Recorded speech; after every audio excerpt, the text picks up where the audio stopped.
I just thought she just got here and she... She wanted to listen too, so Okay. if you make, this, you said about half hour, so we want Sure. to add maybe about half hour more. So anyway, this is what you've got on your site right now as for your SMP. And so, again, how they're coming up with high intensity, low intensity, I have no idea. Where's the science behind it? What's the reasoning behind it? What's the logic behind it? I don't know.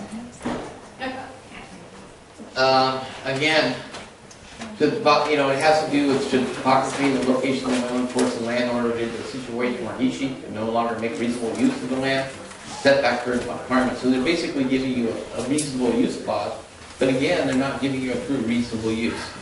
They're just basically saying, giving you some room to wiggle with. And again, every one of these has to have a reasonable use clause. Well, why do they have that reasonable use clause? Remember what you heard about that 90%?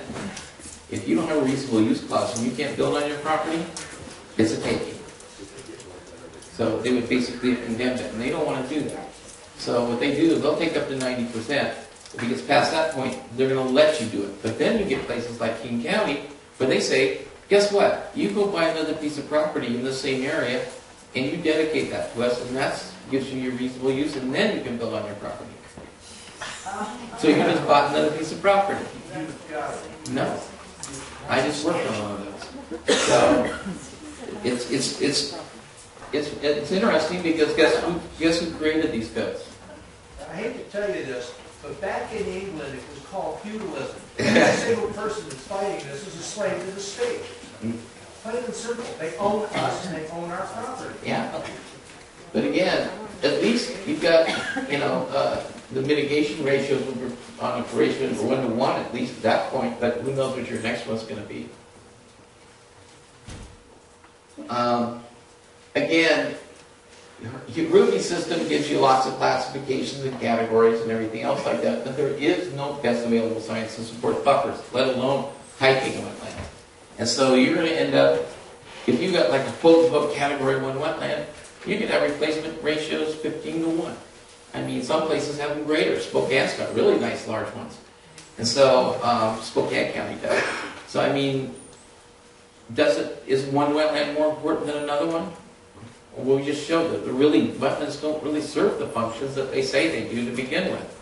So why are we protecting them? Why are we putting buffers around them when they are supposed to remove the pollutants? So now we're saying we're not going to let pollutants get into them, so they can't do what they're supposed to be doing.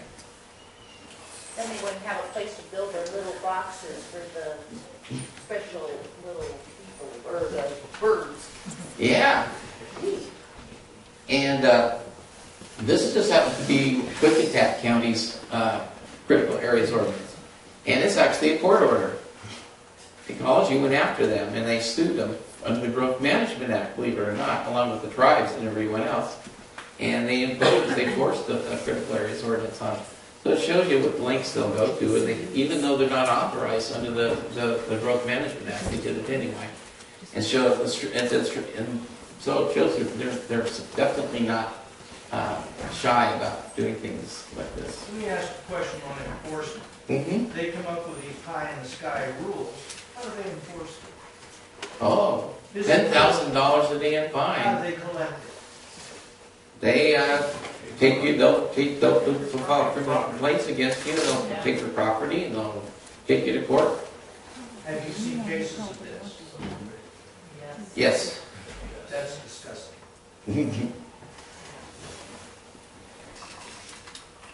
Yeah, here's a wetland that they said was out there, and we looked at it, and it's actually just stormwater. Does that look like a wetland to you?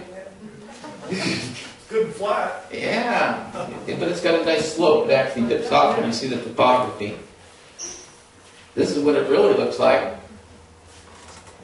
This is stormwater ditch. This is the as-built.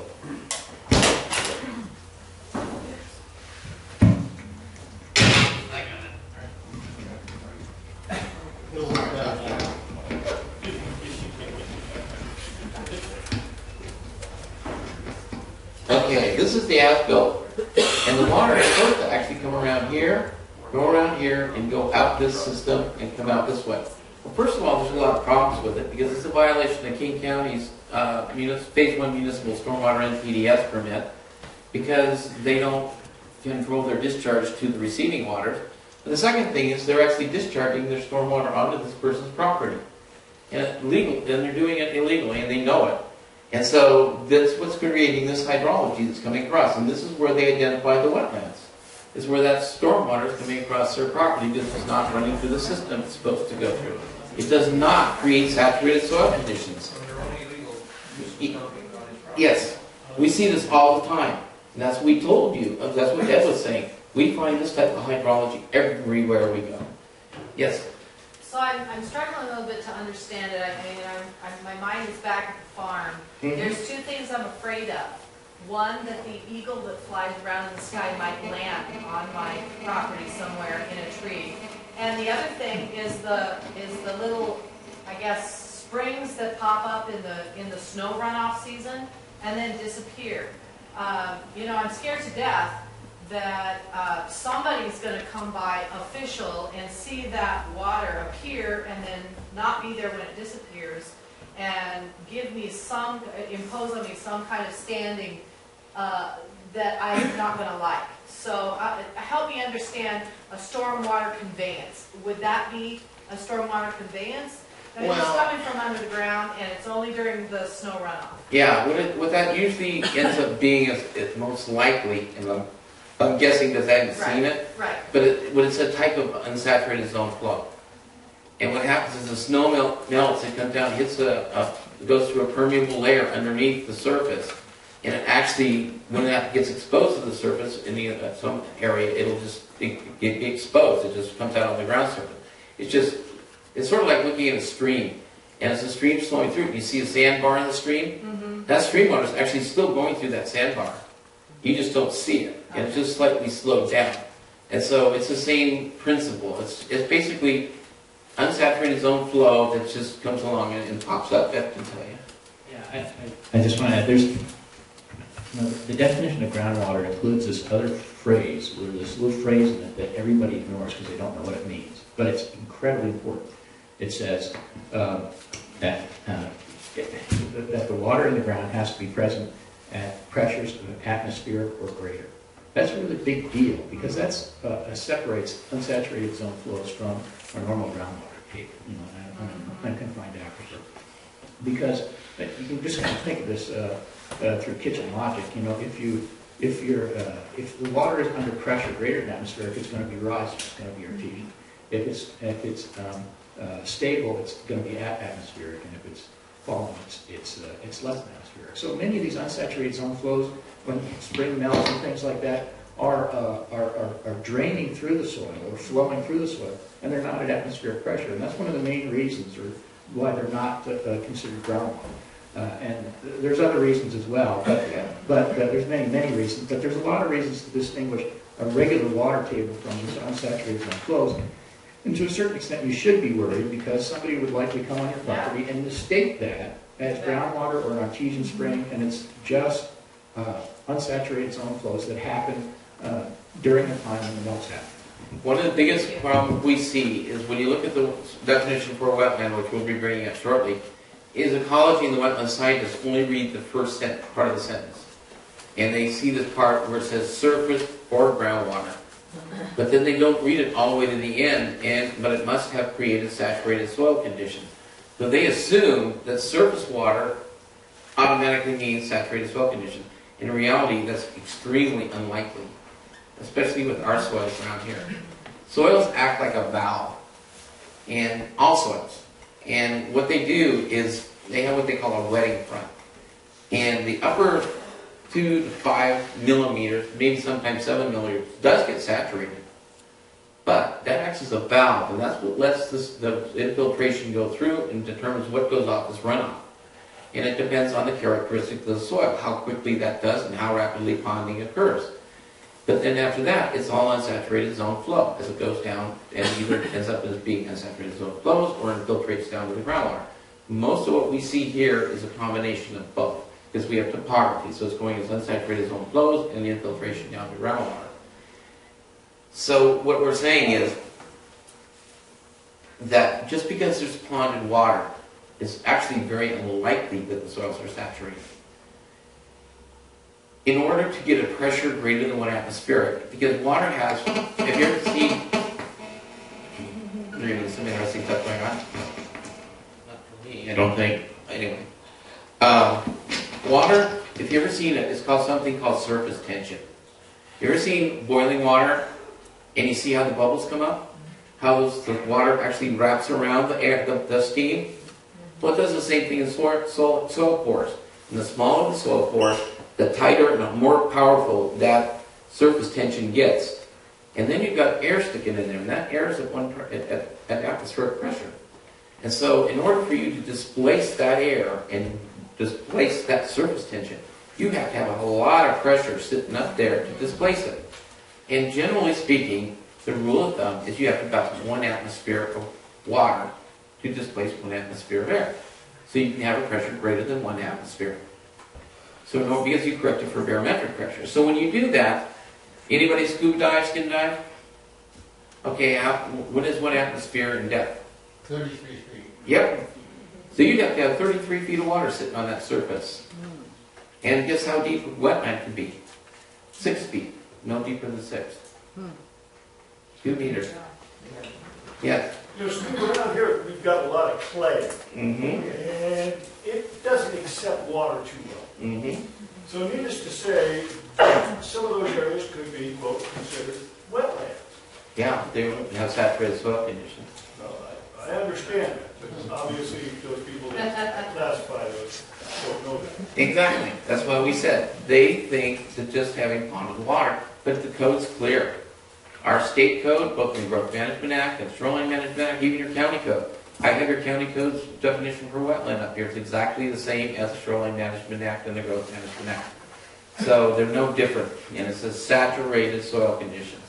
That's what's required. That's why you're supposed to have licensed hydrogeologists conducting these studies, because that's groundwater hydrology. And the other issue that you have there is not only does it have to be saturated soil conditions, because the Corps wants you to have hydric soils, it has to be aquic conditions. That means it has to be anaerobic and reducing. And that means that it's a completely different world. When you got surface water laying all over the place, you ever had a goldfish in the goldfish bowl? Does it die? No, because it gets the oxygen out of the atmosphere. That's the same thing with ponded water. So that's why it doesn't become anaerobic. It can actually absorb the oxygen out of the atmosphere. And so that's why your goldfish doesn't die, and that's why it's not anaerobic. And that's what it's supposed to be. We actually go on to sites sometimes when we're really irritated, and we'll bring our dissolved oxygen meters and our ORP meters, which are called oxidation reduction potential meters. And we'll measure it, and we'll actually find out, oh, there's 10-15% oxygen in there, and there's, or not 8 or 10. That's still not anaerobic. And if we get an ORP like 500 or 600, we're going, it's not reducing. That really goes great with judges because they like numbers. And they don't bother doing that. And so we just go along and say, well, how can it possibly be reducing when our instruments say it isn't? These are laboratory grade instruments. Yes?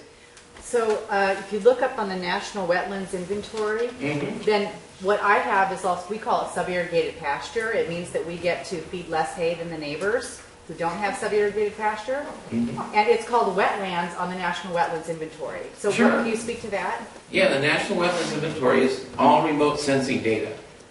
That means that they never went out and looked at your property. Their assumption is that ponding creates wetlands, and that's where the big mistake comes from, because the definition is saturated soil conditions. So they all have a misinterpretation, and that's why ecology comes along and they see standing water and instantly saturated soil conditions. They don't do any testing. They don't bother doing any studies. They just come along and say that's what it is and live with it.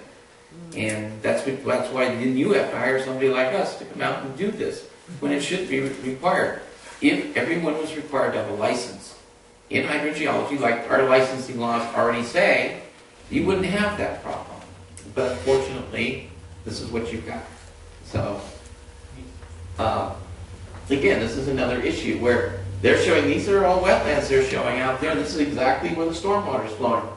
Right there, right here, and right down here. That's the stormwater. It's just surface water. And it's their stormwater. They're actually trespassing on this guy's property.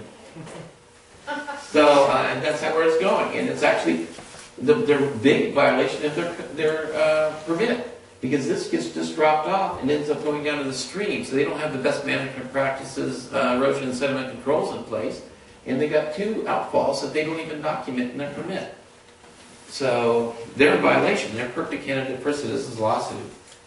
So anyway, we see these problems all the time. And all ordinances have reasonable use provisions, and the reason why they do is so they can get around taking. But then they go and do like King County does and make you buy another parcel and replace it with that.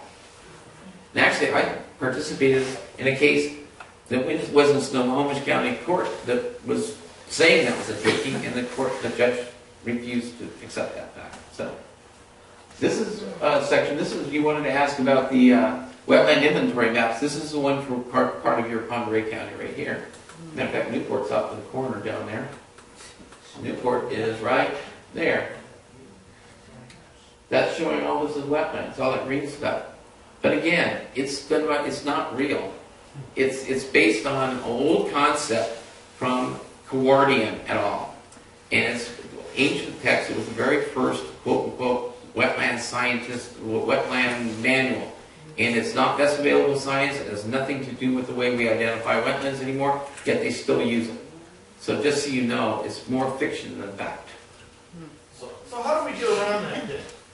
I mean, do we necessarily need to hire somebody to actually, like you, to actually show these are not wetlands in order to get them off of our shorelines? In our state? Out of our critical area ordinance? In our state? Yes. Go take a 72-hour course and hang out a shingle as a wetland scientist and get to study yourself. I mean, that's what they're letting us get away right now. They won't enforce those geologist licensing laws. They refuse to. So, you know, you might as well just go do it yourself. There's no requirements in the state. So your argument is as good as anybody else's. Does that include the Department of Ecology as well, that the people who are doing the studies for them do not necessarily have to be licensed? They're not, none of them are. Well, how then can the legislators allow the Department of Ecology to have the last say in this? Well, I don't know. Ask them.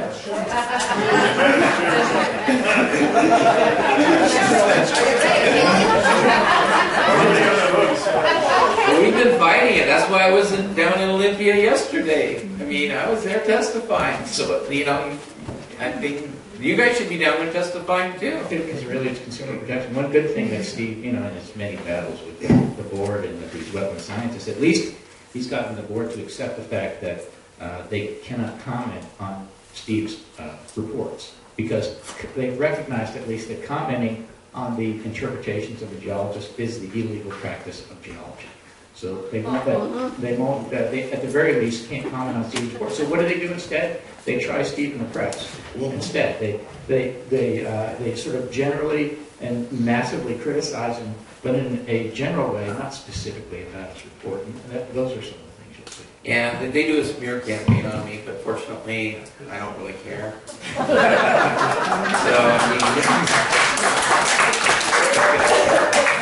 I mean, I'm not going to stop fighting, and nor should you. We'll win this together. That's what it's about. So that's why we're here, you know. And again, this gets into, they talk about fins and our stuff. You won't find fins in Washington State. They don't exist here. At least I've never seen any. I've never heard any reported. Again, these are other things that you can read about because there's not all that for you right now. But this is basically like we've been already going over this. These are other critical areas: fish and wildlife habitat conservation areas. Question back here. What's a fin? A fen. A fen is like a bog. It's like a peat bog or something of that nature, a sphagnum moss bog, you know. And a fen is, peat bogs are naturally acidic. They actually have a lot of tannin and lignin in them, so they actually have a pH of about what a Coca-Cola has, around 3. Whereas a fen is actually alkaline, and it has a pH that's like around 8 or 10 or 11. It's a higher up there, so they're just different. So, but the fens tend to be in Arctic areas or in alpine, so really colder areas. So, you know, you're just not quite cold enough here to have them. But in northern Minnesota, they might have them, or in Canada, they've got gazillions of them. They're all over the place in the higher areas of Canada. So you don't see them very often here. And again, you got aquifer recharge areas, which can affect you to some extent for your access to groundwater. If you're a commercial operation or other people, agricultural activities, they can zap you for that.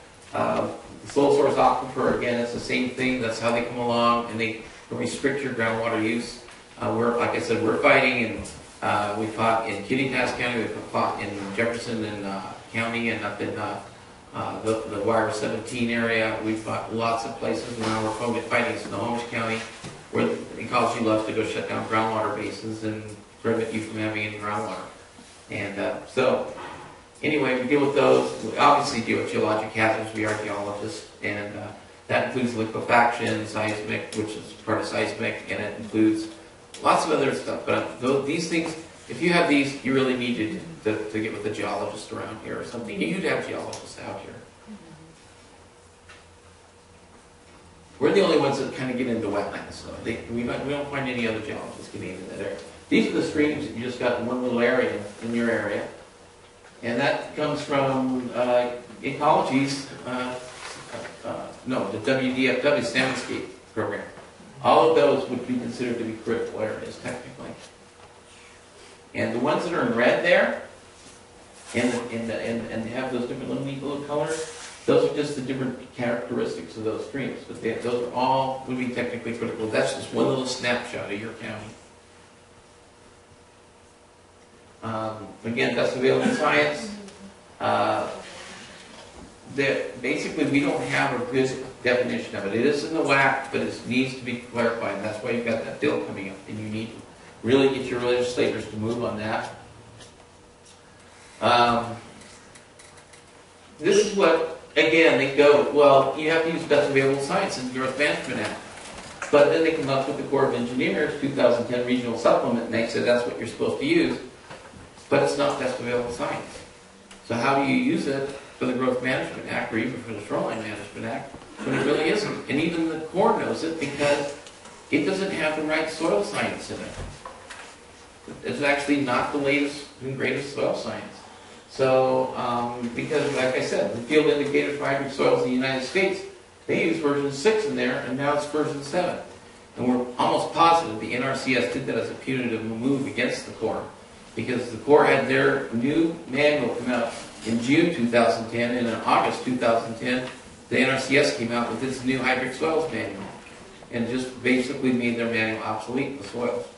So, anyway, just so you know, ecology doesn't really pay attention to best available science, obviously, because what they're telling you to use is obviously not best available science. Again, these are where it says best available science is required. These are the sections in the WAC you can look at. And again, get those DVDs because they got a whole library on them, and it's really good stuff that you want to have. I forgot these are left over from Spokane, and that's why they're on there. So they're really, really good. I mean, 2 gigabytes of library stuff, and this actual documents, not just references. Again, this is where the definition of wetland comes up, and this is exactly from our code, from the one in your code too. Here, it basically says those areas are inundated or saturated by surface and groundwater. See, so they see this, and it says or, and basically it says that's what it has to be. And so inundated does not mean saturated. And so at a frequency and duration sufficient to support and under normal circumstances do support a prevalence of vegetation typically adapted for life in saturated soil conditions.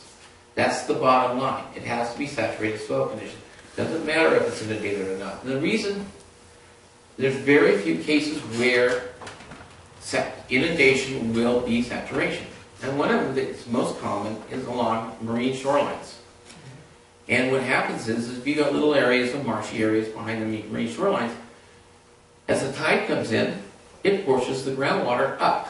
And so the surface water that's inundating it is actually groundwater.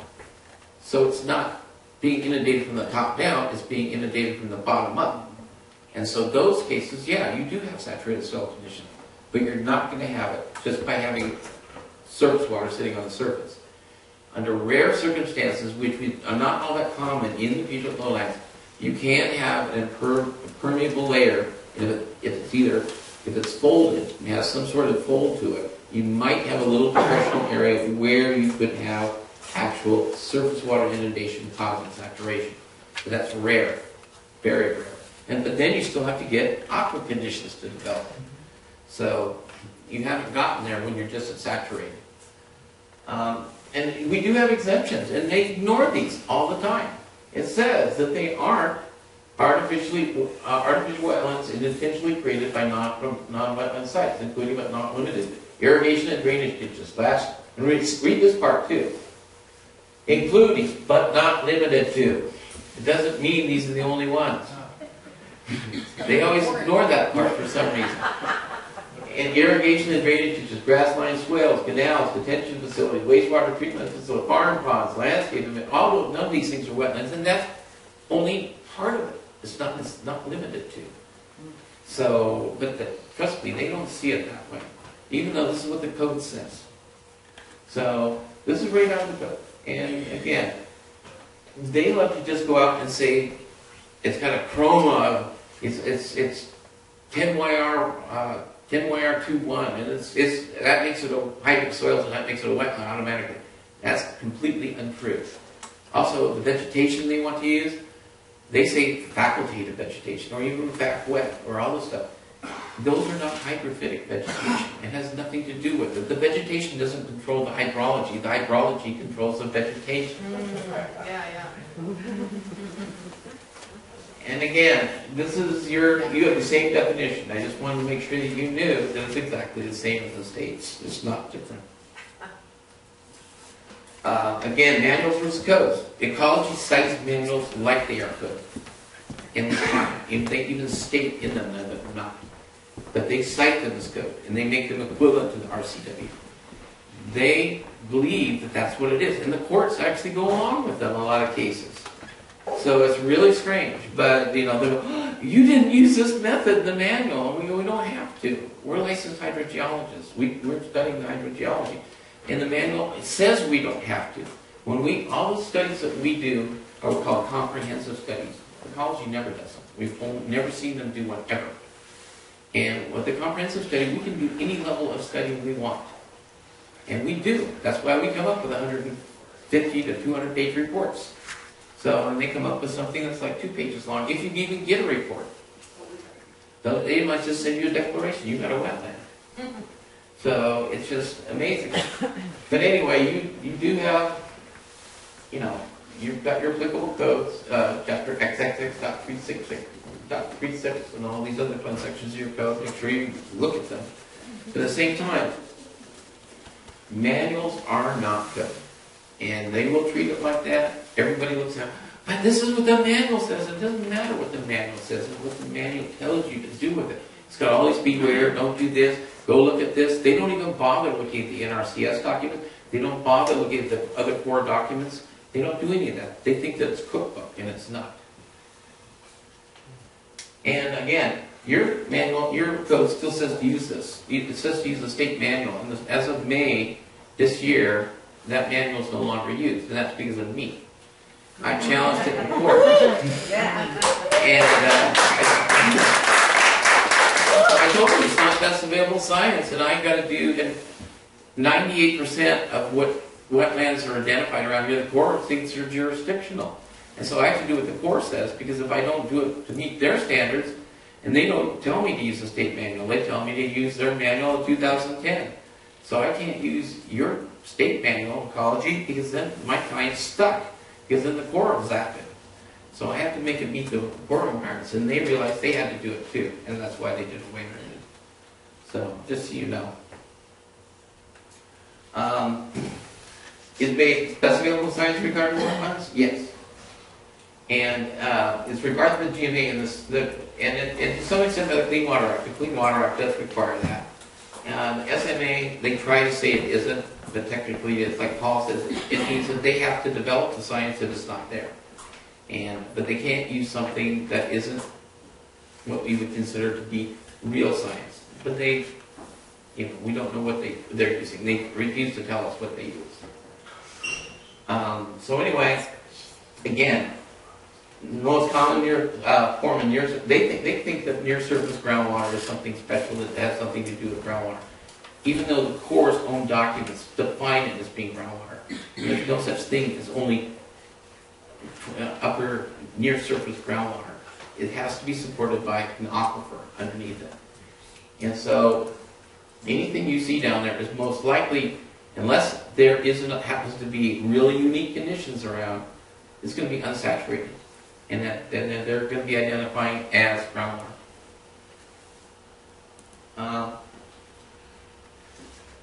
Again, what was the intent of the regulation for protecting wetlands? This is what they say. That's the federal code to restore and maintain the chemical, physical, and biological integrity of the nation's waters.